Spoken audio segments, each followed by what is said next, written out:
Olá! A alegria de estarmos juntos nessa tarde abençoada com este dia maravilhoso e desejamos que a sua vida esteja recheada de coisas positivas. Você já foi criança, eu já fui criança. A psicologia demonstra que dentro de todos nós tem uma criança interior que precisa de ser tratada. Dia 6 de maio de 1987, nós fundamos a FEAC, Fundação Espírita Allan Kardec, em Juiz de Fora, que funciona no bairro Cascatinha, na rua Itamar Soares de Oliveira, número 200. Se você quiser fazer contato e conhecer o nosso trabalho, entre no site www.feac.org. Você pode ter acesso a um banco de dados, a um acervo interessante, e também no nosso site www.falconespiritismo tem o histórico da FEAC e tudo mais. E uma das primeiras coisas que nós tomamos providência, Fernando Emílio, Kátia e eu e os outros fundadores, foi instalar o DEC, Departamento de Evangelização da Criança. Muito bem, atualmente, neste período, quem está como nossa diretora de Departamento de Evangelização da Criança é a nossa companheira Isabel. E a Isabel me entregou 16 perguntas, dizendo que as crianças do DEC FEAC querem saber a resposta. Ao invés de dar a resposta por escrito, eu resolvi gravar as respostas para que elas tenham acesso ao conteúdo. E também acredito que poderão beneficiar a você que está nos ouvindo. A primeira questão foi: como surgiu a ideia de você fundar a FEAC?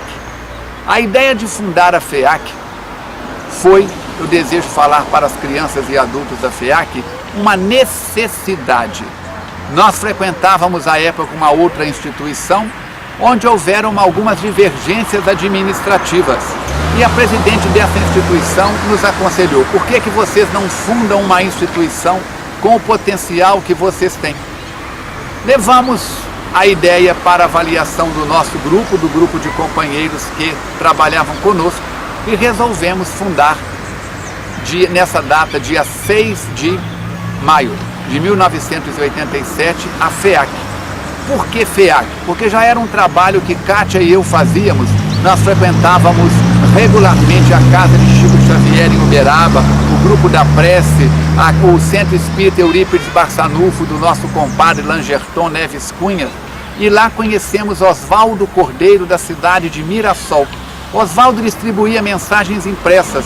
Kátia e eu, ainda frequentando o Ivon Costa, começamos a imprimir estas mensagens em papel que recolhíamos nos xeroques, folhas de eletro que eram utilizadas, eletroencefalograma, e aí começamos a imprimir e demos ao trabalho o nome de FEAC, Distribuição Gratuita de Mensagens.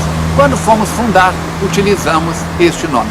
Então a ideia de fundar a FEAC ocasionou-se originalmente por esta situação que eu acabei de citar, e se fundamos em caráter provisório para ver se daríamos conta da experiência. Caso contrário, buscaríamos nos engajar em outra instituição da cidade. O resultado está aí, com já mais de 20 anos de trabalhos prestados no bem. Segunda questão: há quantos anos a FEAC existe? Como eu falei, 87 para 2011, nós vamos completar neste ano, na sexta-feira, na primeira sexta-feira de maio, nós vamos completar o nosso 24º aniversário, não é isso? Nós começamos a FEAC numa casa alugada, alugamos a casa do pai do nosso companheiro Renato de Abreu Maltoni, na rua Dom Pedro, lá na entrada do museu. E ali funcionamos 1 ano e 8 meses, até que o casal Célia e Manuel Teixeira Lopes nos doaram o terreno aqui no Cascatinha, ajudaram na construção, são os nossos padrinhos, os nossos grandes benfeitores, materiais, que nos auxiliaram neste processo. E nós estamos desde então na sede própria aqui no Cascatinha. Com quantos anos, é a terceira pergunta, você soube que era médium? Bom, que era médium só depois dos 12, 13 anos, mais ou menos. Por quê? Eu venho de uma família católica. E na família católica, aquelas coisas que eu sentia eram vistas como influências negativas. minha mãe, minha avó, muito beatas, mas morando numa cidade pequena. Minha avó era benzedeira, não é isso? E eles chamavam, quando a minha avó não dava conta de resolver os meus distúrbios, as minhas alterações comportamentais ali, seja de medo, de ansiedade, disso ou daquilo, pelo que ocorria comigo, ela chamava o seu Manuel Macarroneiro, Manel Marciniano, e ele vinha e aplicava uma benzição mais forte. Ele era um médium ostensivo, não é isso? Trabalhou muito com Dona Anita Borella, e ele então me benzia aplicando um passe. Para elas era benzição, mas era um passe, onde ele fazia todo aquele trabalho e dizia para minha avó: este menino vai ter necessidade de desenvolver mediunidade. Eu não sabia o que era isso, ouvia a palavra. Aos 11 anos eu fiz a viagem para a doutrina espírita. A partir daí fui me familiarizando com os termos espíritas, e na casa dos 13, 14 anos então começaram a acontecer fenômenos com muita intensidade que me colocaram neste nível de percepção de que eu via e ouvia coisas que as outras pessoas não viam nem ouviam. Assim, a mediunidade foi surgindo na nossa vida em nível de consciência como uma realidade cada vez mais ostensiva. A próxima pergunta que eles fazem é: o que os livros do Espiritismo significam para você? Crianças que fizeram essas perguntas e crianças de todas as idades que possam estar assistindo este vídeo. Os livros para mim são os melhores amigos. Se eu já desenvolvia antes uma boa intimidade com os livros de história, geografia, ciências e tudo mais, conhecimentos gerais, quando os livros espíritos caíram nas minhas mãos, foram eles que mudaram o rumo da minha existência. Foram eles que me forneceram as informações através do material que eu recebi das mãos do nosso saudoso amigo Fernando Valentim de Andrade, o Fernando Sapateiro, que foi me passando mensagens, que foi me passando obras. Eu pude ir amadurecendo a minha certeza nas realidades espirituais. Os primeiros 5 livros que eu comprei, eu tinha na época 10 cruzeiros, era a moeda. E eu pedi, por orientação do Fernando, um catálogo da Federação Espírita Brasileira. O catálogo chegou e dava para eu comprar o Livro dos Espíritos, o Evangelho segundo o Espiritismo, o Livro dos Médiuns. E me sobrava dinheiro para comprar, tinha outro, e o Livro dos Espíritos, o Evangelho, o Livro dos Médiuns e o que é o Espiritismo. E tinha dinheiro para comprar mais um livro. Eu quis comprar mais uma obra básica, mas não deu. Então eu procurei um livro de Emmanuel, que pelo preço e pelo título me atraiu. A Caminho da Luz. Foi o primeiro livro fora de Kardec que eu li. Essas obras me foram enviadas, ficaram em torno de R$9, 9 cruzeiros e quase os 10, e foram os primeiros livros que eu comecei a ler. Todos eles marcaram minha vida, mas um livro marcou muito.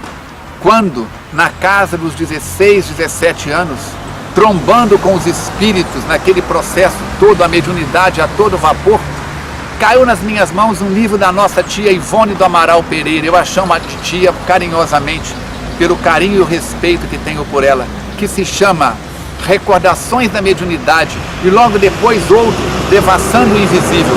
Quando eu li Recordações da Mediunidade, copiando um gesto que eu trazia do catolicismo, eu ajoelhei no quarto onde eu dormia, no chão do quarto, coloquei o livro entre as mãos e disse muito obrigado.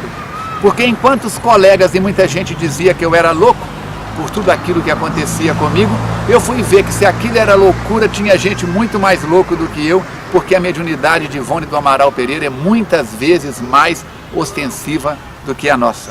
Neste aspecto, os livros são para mim, até hoje, os grandes amigos, conselheiros, porque eu posso levá-los comigo em qualquer lugar, em qualquer oportunidade, consultá-los.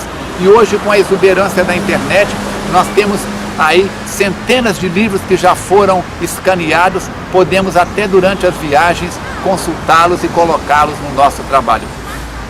A próxima pergunta é: Os animais têm plano reencarnatório? Nós não temos informações precisas sobre isto, pelo menos eu não tenho. Se nós formos consultar na parte da codificação, vamos encontrar que os espíritos dizem que os animais são amparados por espíritos que protegem o reino da natureza, o reino mineral, o reino vegetal, o reino animal. Não tendo consciência, não tendo livre-arbítrio, não tendo discernimento, estes princípios inteligentes passam de vida física em vida física, vamos dizer assim, de processo reencarnatório em processo reencarnatório, seguindo um automatismo orientado pelos espíritos que cuidam desta ambiência. Há várias opiniões na doutrina espírita, mas Allan Kardec nos informa que a distância entre nós e o ser divino que é Deus é a distância entre os animais e nós. Por isso, nós acreditamos que da mesma forma que o cientista manipula pipetas e instrumentos no laboratório, desencadeando reações químicas e consequências as mais diversas, os seres que amparam, os cientistas espirituais que comandam a natureza, são os responsáveis por este processo, já que o animal está num processo evolutivo muito distante de ser senhor de si, de ser dono de si mesmo. Precisamos ter cuidado, porque muita gente acha que já foi bicho, que já foi pedra, que já foi árvore. No Livro dos Espíritos há uma pergunta em que Allan Kardec pergunta aos espíritos sobre a evolução e eles respondem que do átomo ao arcanjo que já esteve no átomo, tudo é evolução. E alguns traduzem que do átomo ao arcanjo que já foi átomo, o espírito não é átomo. O espírito é este ser criado à semelhança de Deus com tarefas específicas no plano da evolução. Por isso, muito cuidado com interpretações equivocadas. Ok? Vamos para a próxima pergunta. Existem animais diferenciados no mundo espiritual do que os animais da Terra? Eu acredito que a pergunta é se no mundo espiritual existem animais diferentes. Da mesma forma que nós temos aqui um padrão de beleza, de evolução na Terra e um padrão de beleza e evolução no mundo espiritual, na dimensão física valoriza-se muito a forma anatômica, a juventude, não é isso? Muito mais do que a experiência, do que a sapiência. No mundo espiritual as coisas são diferentes. Nós acreditamos e temos informações que os animais que existem aqui, existem lá. Por exemplo, Cair Bachútel era visto no mundo espiritual sempre acompanhado do seu cão dálmata, que o acompanhava aqui na Terra. Nós vamos ver que no livro Memórias de Padre Germano, o cachorro dele, não é isso, também estava acompanhando no mundo espiritual.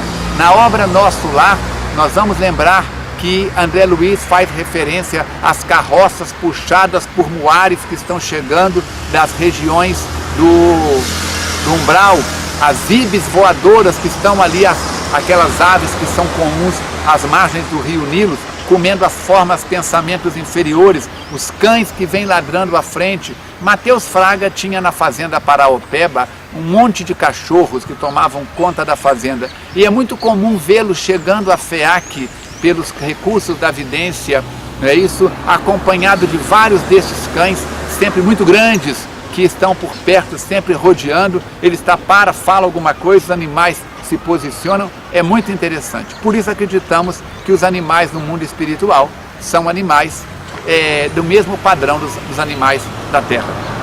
Próxima pergunta. Existem seres encarnados em outros planetas?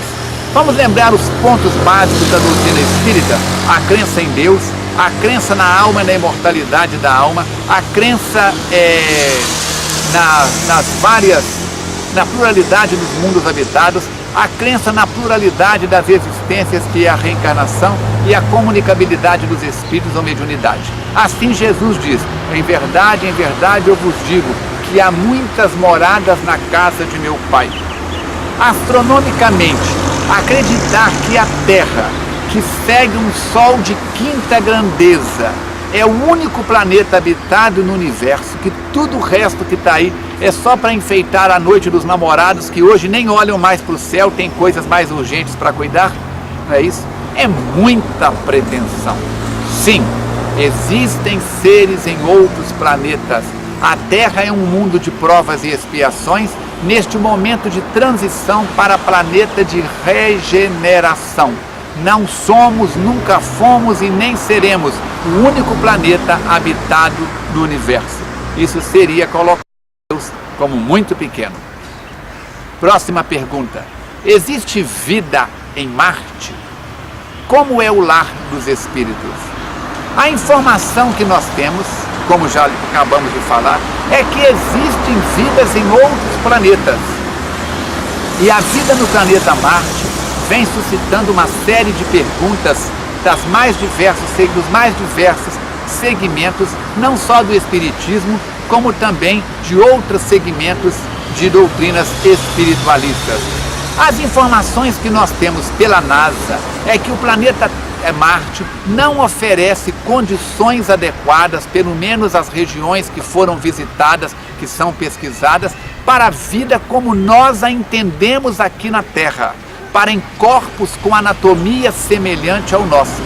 Mas imagine bem, alguém que descesse com uma nave espacial em pleno deserto de Saara, ou no Vale da Morte, no Vale da Bigorna, no Vale da Morte nos Estados Unidos, que é muito deserto, ou no Vale da Bigorna, no deserto da Arábia, diria que o planeta Terra é um caos de areia e ventos uivantes. Quem chegasse à beira do mar, mas não mergulhasse nas suas profundezas, diria que o planeta seria um montante de água. E nós sabemos que existem vidas microscópicas, existem vidas dentro do mundo aquático que fogem à nossa percepção. Existe vida em Marte? Sim, não como a temos na Terra. Provavelmente em outras frequências, em outras vibrações não perceptíveis ainda aos instrumentos e aos olhos humanos. Como é o lar dos espíritos? Da mesma forma que as palafitas e as cavernas, que as barracas e tendas primitivas, perto das casas hoje, construídas com todo o conforto, são uma amostra grátis, são um rascunho mal feito, as melhores residências aqui na Terra são rascunhos, são obras mal feitas comparadas com a beleza das construções no mundo espiritual. Por isso, o lar dos espíritos é feito de acordo com o seu padrão evolutivo. E dessa forma, são lares onde a beleza, o conforto, a estabilidade, a ambiência é adequada ao padrão moral das criaturas.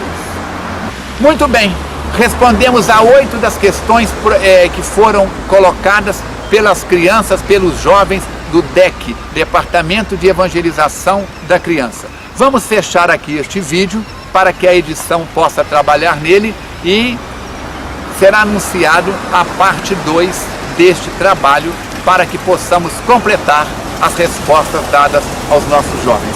Pela companhia, muito obrigado. As crianças que elaboraram essas perguntas, o nosso abraço bem apertado, o nosso beijo carinhoso, que a FEAC seja para vocês, que as crianças de outros centros espíritas que tenham acesso a essas informações, que o centro espírita que você frequenta seja o seu segundo lar, onde você possa aprender e receber tudo aquilo que necessita de amor, de carinho e de atenção. Saúde e paz, até a nossa segunda parte, se Deus quiser e Ele quer.